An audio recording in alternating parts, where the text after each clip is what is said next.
बिस्मिल्लाहिर्रहमानिर्रहीम। अस्सलाम वालेकुम। पीवीटी न्यूज़ HD के साथ मैं हूं सोहेल चौधरी। नजर डालेंगे आज की अहम खबरों पर।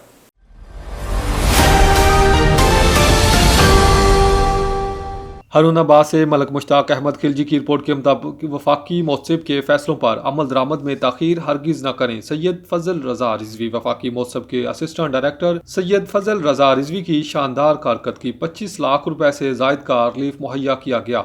तफसीलात के मुताबिक बरोज़ जुमेरात को वफाकी मौसम रीजनल ऑफिस बहावलपुर के असिस्टेंट डायरेक्टर सैयद फजल रजा रिजवी ने अपने दफ्तर में मैपको चीफ ऑफिस के स्टाफ को बुला तलब करके अमल दरामद के ज़ेर इल्तवा केसेस की समाअत की और तकरीबन 25 लाख रुपए से जायद का रिलीफ मुहैया किया और वफाकी अदारों के अफसरान को तनबीह किया कि आवाम के मसाइल का अजाला करें।